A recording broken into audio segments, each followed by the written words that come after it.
Hello નમસ્કાર વિદ્યાર્થી મિત્રો, દરેકનું હાર્દિક સ્વાગત છે. મિત્રો ધોરણ છે તમારું 10, જેની અંદર ચેપ્ટર નંબર 11 વિદ્યુત સાહિત્યનું સંપૂર્ણ સોલ્યુશન જોતા પહેલા મિત્રો ચેનલમાં જો પ્રથમ વખત આવેલા છો તો ચેનલને સબસ્ક્રાઇબ કરી તમારા દરેક મિત્રોને પણ શેર કરી દેશો. અહીં તમને તમામ વિષયના અને મિત્રો ખાસ કરી સાયન્સના પણ વિડીયોઝ જોવા મળશે. તો ચાલો શરૂ કરીએ. પ્રશ્ન નંબર 1, જેની અંદર મિત્રો વિકલ્પો આપેલા છે. જેમાં પહેલો છે, આર અવરોધ ધરાવતા તારના 5 સમાન ટુકડા કરવામાં આવે છે. આ ટુકડાઓને સમાંતર જોડવામાં આવે છે. જો જોડાણનો પરિણામી અવરોધ આર હોય તો આર ગુણોત્તર ખાલી જગ્યા છે. તો ઓપ્શન ડી એટલે કે 25 જવાબ આપણો આવશે. ત્યારબાદ બીજા નંબરે જોઈએ, નીચેનામાંથી કયો પદ પરિપથમાં વિદ્યુત પાવર દર્શાવતું નથી? Option B IR square. ત્રીજા નંબરે વિકલ્પ જોઈએ, આપણે મિત્રો ડાયરેક્ટલી જવાબ જોઈએ છીએ. તમે વિડીયો સ્ટોપ કરી તમામ વિકલ્પો પણ લખી શકો છો. ત્રીજા નંબર છે, એક વિદ્યુત બલ્બનું રેટિંગ 220 વોલ્ટ અને 100 વોલ્ટ છે. જ્યારે તે 110 વોલ્ટ પર વાપરવામાં આવે ત્યારે વપરાતો પાવર ખાલી જગ્યા હશે. Option D 25 volt. ત્યારબાદ આગળ છે વિકલ્પ નંબર 4, એક જ દ્રવ્યમાંથી બનેલા બે વાહક તારની લંબાઈ અને વ્યાસ સમાન છે. સમાન વિદ્યુત સ્થિતિમાનના તફાવત હેઠળ તેમને સૌપ્રથમ શ્રેણીમાં અને ત્યાર પછી સમાંતર શ્રેણીમાં જોડવામાં આવે છે. તો શ્રેણી અને સમાંતર જોડાણમાં ઉત્પન્ન થતી ઉષ્માનો ગુણોત્તર ખાલી જગ્યા હશે. Option C 1/4. જોઈએ વિકલ્પ નંબર 5 એટલે કે પ્રશ્ન નંબર 5, પરિપથમાં કોઈ બે બિંદુઓ વચ્ચે વિદ્યુત સ્થિતિમાનનો તફાવત માપવા માટે વોલ્ટમીટર કેવી રીતે જોડશો? ઉત્તર, પરિપથમાં કોઈ પણ બે બિંદુઓ વચ્ચે વિદ્યુત સ્થિતિમાનનો તફાવત માપવા માટે વોલ્ટમીટરના તે બે બિંદુઓ સાથે સમાંતર જોડવું પડે. પ્રશ્ન 6, જેની અંદર એક તાંબાના તારનો વ્યાસ 0.5 mm અને અવરોધકતા 1.6 × 10 - 8 ઓમેગા એમ છે. તો 10 ઓમેગાનો અવરોધ બનાવતા તારની લંબાઈ કેટલી રાખવી જોઈએ? જો વ્યાસ બમણો કરવામાં આવે તો અવરોધમાં કેટલો ફેરફાર થાય? તો ઉત્તર છે, તારનો વ્યાસ એટલે કે d બરાબર 0.5 mm, જ્યારે તારની ત્રિજ્યા r બરાબર d/2 થશે. બરાબર 0.5/2 એટલે કે 0.25 mm થશે. તે રીતે આપણે જે છે મિત્રો આ રીતે તમારે લખવાનું રહેશે, સંપૂર્ણ જે છે ગણતરી કરીને. તમે તેને સારી રીતે લખી શકો છો. અહીં મિત્રો તમને તમામ ચેપ્ટર્સના જે છે સ્વાધ્યાય સોલ્યુશન મળી જશે.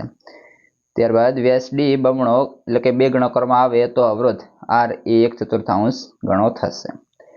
પ્રશ્ન 7 છે, કોઈ અવરોધના બે છેડા વચ્ચે વિદ્યુત સ્થિતિમાનના તફાવત v અને તેને અનુરૂપ અવરોધમાંથી વહેતા વિદ્યુત પ્રવાહ I ના મૂલ્યો નીચે મુજબ છે. તો જોઈએ, તો કે I એટલે એમ્પિયર ને V એટલે કે વોલ્ટ. 0.5 જ્યારે એમ્પિયર તો કે volt 0.6, 1 ampere 3.4 volt, 2 ampere 6.7 volt, 3 ampere 10.2 volt અને 4 એમ્પિયર તો કે 13.2 વોલ્ટ થશે. V વિરુદ્ધ I નો આલેખ દોરી આપેલ અવરોધકનો અવરોધ ગણો. તો મિત્રો તમારે આલેખ જે છે આ રીતે દોરવાનો રહેશે. આપેલ માહિતી એટલે કે I અને એટલે કે એમ્પિયર અને વોલ્ટનો આલેખ આપણે આ રીતે દર્શાવેલો છે. તમે આ રીતે દર્શાવી લેશો. તો તેની ગણતરી એટલે કે રીત 1 આલેખ પરથી જોવા જઈએ તો કે આ રીતે થશે, અને રીત 2 ની તો કે કોઠા પરથી જો આપણે તેની જોવા જઈએ તો કે આ રીતે આપણને જોવા મળશે. જે કોઠો તમે તમારી સારી રીતે મિત્રો લખી પણ શકો છો. પ્રવાહ P.D વોલ્ટ અને અવરોધ. ઉપરના અવલોકનો પરથી સરેરાશ આપણે જે છે નીચેનો અવરોધ શોધવાનો રહેશે. જોઈએ આગળનો પ્રશ્ન છે પ્રશ્ન નંબર 8, જ્યારે અજ્ઞાત અવરોધના બે છેડા વચ્ચે 12 વોલ્ટની બેટરી જોડવામાં આવે ત્યારે પરિપથમાં 2.5 mA નો પ્રવાહ વહે છે. તો અવરોધકનો અવરોધ શોધો. અહીં ઉત્તરની અંદર V બરાબર 12 V, I બરાબર 2.5 એમ્પિયર, ત્યારબાદ છે 2.5 × 10 - 3 એ R બરાબર આપણે શોધવાના થશે. તો અજ્ઞાત અવરોધ એ રીતે આપણે જે છે મિત્રો મેળવવાનો થશે. R બરાબર V/I બરાબર 2.5 × 10 - 3 = 48 ઓમેગા. તો 4.8 k ઓમેગા થશે. ત્યારબાદ આગળ છે પ્રશ્ન નંબર 9. 9 વોલ્ટની બેટરીનો અવરોધ જે 0.2 ઓમેગા, 0.3 ઓમેગા, 0.4 ઓમેગા, 0.5 ઓમેગા અને 12 ઓમેગા સાથે શ્રેણીમાં જોડવામાં આવે છે. તો 12 ઓમેગામાંથી વહેતો વિદ્યુત પ્રવાહ કેટલો હશે? તો ઉત્તર, અહીં બધા અવરોધો શ્રેણીમાં જોડાયેલા હોવાથી સમતુલ્ય અવરોધ. તો કે RS બરાબર આપણે જે છે આ રીતે શોધીએ તો કે 0.2 એ રીતે તમામ લઈ અને 13.4 ઓમેગા થશે. એ રીતે સૂત્રની મદદથી I બરાબર V/RS, તો એની અંદર I બરાબર 9/13/4 13.4 થશે ઇઝિક્વલ 0.67 એમ્પિયર આપણને તેનું જવાબ મળશે. શ્રેણી જોડાણમાં દરેક અવરોધમાંથી સમાન વિદ્યુત પ્રવાહ વહે છે, તેથી 12 ઓમેગા અવરોધમાંથી વહેતો વિદ્યુત પ્રવાહ 0.67 એમ્પિયર થશે. તો જોઈએ મિત્રો, પ્રશ્ન નંબર છે 10. 176 ઓમેગાના કેટલા અવરોધોને સમાંતર જોડવા જોઈએ કે જેથી 200 વોલ્ટની લાઇનમાં 5 એમ્પિયર પ્રવાહ વહે? અહીં એમ્પિયર બરાબર 5 એ અને વોલ્ટ થશે 220. તેથી પરિપથનો કુલ અવરોધ તો કે 220/5 ઇઝિક્વલ 44 ઓમેગા થશે. અર્થાત 220 વોલ્ટની લાઇન સાથે અવરોધ જોડતા તેમાંથી 5 એમ્પિયર પ્રવાહ વહે છે. તો તેને આધારે જોઈએ તો કે આ રીતે આપણે જે છે મિત્રો દર્શાવવાનું રહેશે.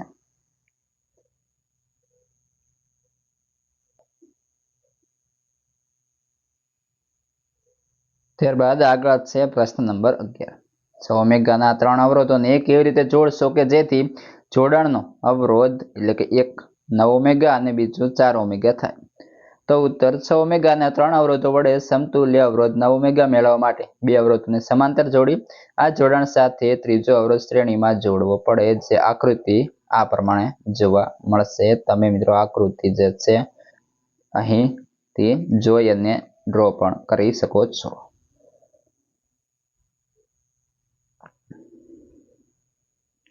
અહીં મિત્રો તમામ સારી રીતે આકૃતિ સહ સોલ્યુશન જોવા મળશે. ત્યારબાદ જોઈએ પ્રશ્ન નંબર છે 12.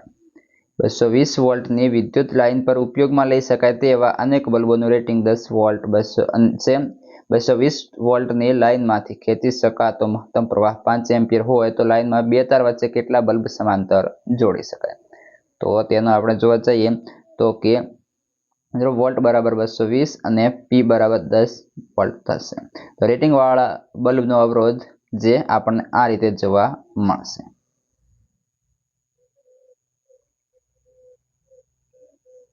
મિત્રો તમે વિડીયોને સ્ટોપ કરી સારી રીતે સોલ્યુશન લખી શકો છો, જેથી કરી તમને લખવા પણ સરળતા રહે.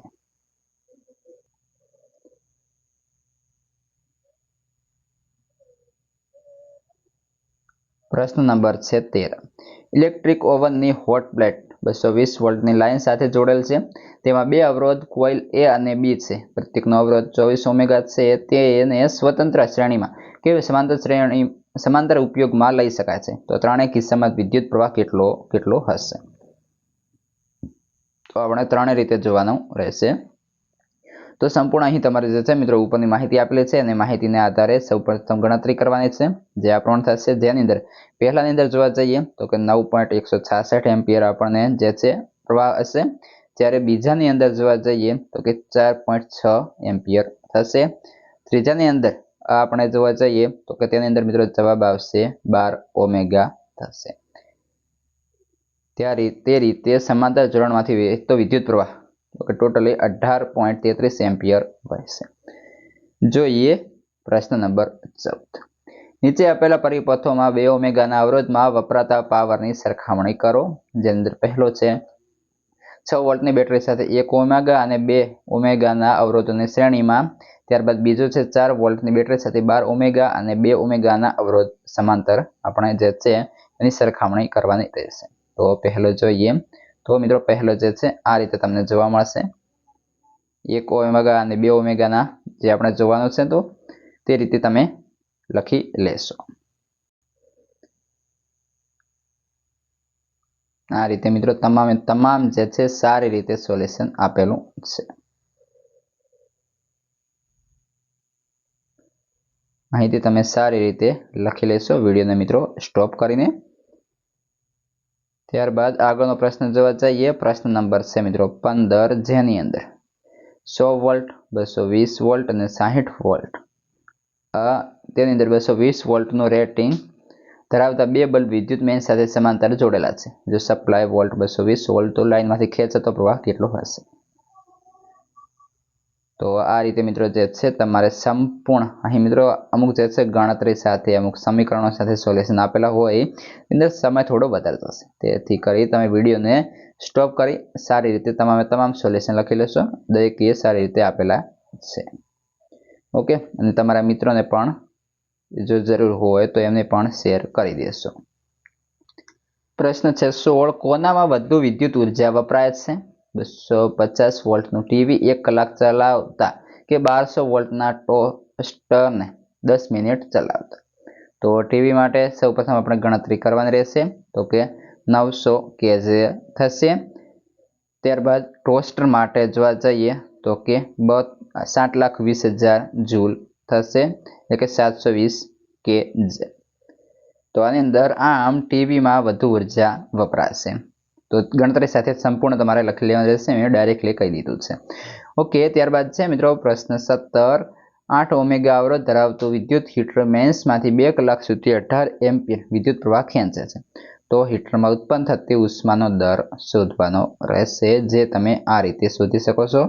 તો કે તેની અંદર I બરાબર 15, AR 8 ઓમેગા અને T 2 હવર, તો તેની અંદર વિદ્યુત હીટરમાં ઉત્પન્ન થતી ઉષ્મા ઉર્જાનો દર અર્થાત વિદ્યુત પાવર P બરાબર I² R, તો તેની અંદર 15નો સ્ક્વેર ઇન્ટુ 8, તો કે 225 ગુણ્યા 8 ઇઝ 1800 વોલ્ટ, તો કે 1800 જૂલ પ્રતિ સેકન્ડ થશે। ત્યારબાદ છે આગળ મિત્રો પ્રશ્ન છે 18, નીચેનામાંની સમજૂતી આપો, જેની અંદર A, B, C અને D આ રીતે આપણને જે વિધાનો આપેલા છે, જે તમે તમારી બુકની અંદર એટલે કે પ્રશ્નની અંદર પણ મિત્રો આપેલા છે, એનો આપણે દરેકનું વિગતવાર જે છે સમજૂતી આપવાની રહેશે। તો કે E સુધી આપણે તેની સમજૂતી આપવાની છે। તો સૌપ્રથમ શરૂઆત કરીએ છીએ એથી। તો એની અંદર કારણ કે ટંગસ્ટનનું ગલન બિંદુ ખૂબ જ ઊંચું હોવાથી તે ખૂબ ઊંચા તાપમાને પણ પીગળ્યા સિવાય ઉદ્ભવતી ઉષ્મા જાળવી શકાય છે, તેથી તે ખૂબ ગરમ થઈ પીગળ્યા સિવાય પ્રકાશનું ઉત્સર્જન કરે છે। વધુમાં ટંગસ્ટનનું લચીલાપણું અને ઊંચા તાપમાને બાષ્પીકરણનો નીચો દર પણ મહત્વનો અને ઉપયોગી છે, તેથી ફિલામેન્ટ બનાવવા માટે ટંગસ્ટનનો ઉપયોગ થાય છે। ત્યારબાદ બીજા નંબરનો જે બી ઓપ્શન હતો તેને આપણે જોવા જઈએ તો કારણ કે મિશ્ર ધાતુની દાખલા તરીકે નિક્રોમની અવરોધકતા તેની ઘટક શુદ્ધતા ધાતુઓ કરતાં ઘણી વધારે છે। મિશ્ર ધાતુઓ ઊંચા તાપમાને જ્યારે એટલે કે 800 સેલ્સિયસ તાપમાને જ્યારે તેઓ લાલ લપતપ્ત હોય ત્યારે ત્વરિત ઓક્સાઇડાઇઝ પામતી નથી। મિશ્ર ધાતુનું ગલન બિંદુ ખૂબ ઊંચું હોય છે। તો ઓપ્શન સી ની વાત કરીએ તો કે શ્રેણી જોડાણમાં દરેક ઉપકરણમાંથી વહેતો વિદ્યુત પ્રવાહ સમાન હોય છે, તેથી વિદ્યુત બલ્બ અને વિદ્યુત હીટરને શ્રેણીમાં જોડવો અવ્યવહારુ છે, કારણ કે બંને સારી રીતે કામ કરે એટલા માટે તેમને તદ્દન જુદા જુદા મૂલ્યના વિદ્યુત પ્રવાહો જરૂરી છે। શ્રેણી જોડાણમાં કોઈ એક ઉપકરણમાં ભંગાણ પડે તો પરિપથ ખુલ્લો થઈ જાય છે અને બાકીના બધા ઉપકરણો બંધ થઈ જાય છે। શ્રેણી જોડાણમાં માત્ર એક જ કળ હોવાથી દરેક ઉપકરણને સ્વતંત્ર રીતે ચાલુ કે બંધ ન કરી શકાય। શ્રેણી જોડાણમાં દરેક વિદ્યુત ઉપકરણને સમાન વોલ્ટેજ મળતો નથી, કારણ કે ઉદ્ગમના વોલ્ટેજ દરેક ઉપકરણ વચ્ચે વહેંચાયેલા હોય છે, પરિણામે દરેકને ઓછા વોલ્ટેજ મળતા હોવાથી તે યોગ્ય રીતે કાર્યશીલ રહેતા નથી। ઓપ્શન ડી, તારનો અવરોધ તેના આડછેદના ક્ષેત્રફળના વ્યસ્ત પ્રમાણમાં હોય છે, તો આર અચળાંક 1 એમ્પિયર। આમ જો તાર જાડો હોય તો તેનો અવરોધ ઓછો હશે અને જો તાર પાતળો હોય તો તેનો અવરોધ વધુ હશે, એ રીતે આપણે જોઈએ। ત્યારબાદ છે ઓપ્શન ઈ, કારણ કે તાંબા અને એલ્યુમિનિયમની અવરોધકતા ખૂબ ઓછી હોવાથી તેમાં ઉષ્મારૂપીય ઉર્જાનો ઓછો વ્યય થાય છે। તો ચાંદી કે બીજી ધાતુની સરખામણીમાં તાંબુ અને એલ્યુમિનિયમ સહેલાઈથી અને સસ્તામાં ઉપલબ્ધ છે, તે તન્ય ધાતુ હોવાથી તેમાંથી સરળતાથી તાર બનાવી શકાય છે, તેથી વિદ્યુત વહન માટે તાંબા કે એલ્યુમિનિયમના તાર વપરાય છે। મિત્રો આ હતું સંપૂર્ણ સોલ્યુશન। અન્ય વિષયના અન્ય ચેપ્ટરના પણ સોલ્યુશન ઉપલબ્ધ છે, તો એ પણ જોઈ લેશું.